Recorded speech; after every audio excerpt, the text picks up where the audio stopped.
दोस्तों ये एक बहुत ही प्यारी सी कहानी है जिसका मोरल और भी प्यारा है। तो बात करते हैं, एक सुदूर जंगल में एक गर्भवती हिरनी एक बच्चे को जन्म देने वाली है। वे एक नदी के पास उसे एक दूरस्थ घास का मैदान दिखाई देता है, तो धीरे धीरे वे वहां जाती है ये सोचकर कि ये सुरक्षित होगा। लेकिन जैसे जैसे वे धीरे धीरे चलती है उसे प्रसव पीड़ा होने लगती है। उसी समय उस क्षेत्र के चारों ओर काले बादल इकट्ठा हो जाते हैं और बिजली गिरने से जंगल में आग लग जाती है। जब वे अपने बाईं ओर मुड़ती है तो उसे दिखाई देता है कि एक शिकारी तीर धनुष लेकर उसका इंतजार कर रहा है।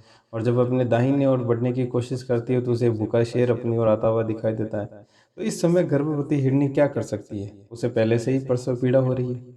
आपको क्या लगता है क्या होगा? क्या हिरण जीवित रहेगा? क्या वह हिरण एक बच्चे को जन्म दे पाएगी? क्या वह बच्चा जीवित रहेगा या जंगल की आग से सब कुछ जल जाएगा? लेकिन इस खास पल में क्या होता है? क्या हिरण बाएं जा सकता है जहाँ पर शिकारी का तीर उसका इंतजार कर रहा है? क्या वह सीधे राइट में जा सकती है जहाँ भूखा नर शेर नजर आ रहा है उसको? अब वे विवश है। एक तरफ आग है, दूसरी तरफ बहती नदी। बाईं ओर शिकारी है, दाईं ओर शेर है। तो वे क्या करती है? वे सिर्फ एक नए जीवन को जन्म देने पर ध्यान केंद्रित करती है। एक क्षण के अंश में उसमें किस प्रकार से घटनाएं होती उसका कर्म इस प्रकार है।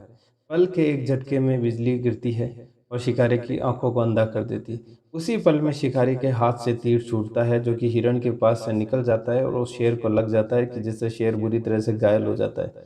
उसी समय भारी बारिश शुरू हो जाती है, जंगल की आग बुझ जाती है। अगले ही क्षण हिरण एक स्वस्थ बच्चे को जन्म देती है। कुछ विचार इतने शक्तिशाली होते हैं कि हम पर हावी हो जाते हैं। हमें कभी भी जल्दबाजी में कुछ भी तय नहीं करना चाहिए। शायद हम हिरण से सीख सकते हैं।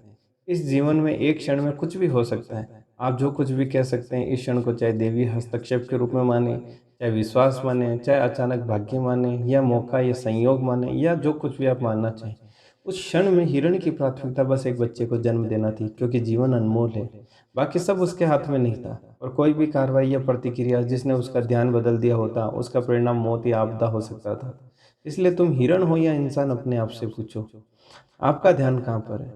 विश्वास और आशा पर हमेशा ध्यान रखना चाहिए। उस विश्वास और आशा को हमेशा अपने भीतर रखना चाहिए। हर पल आपकी पसंद का है, हर घंटे भाग्य है। Thank you. If you like it please share and subscribe. Thank you.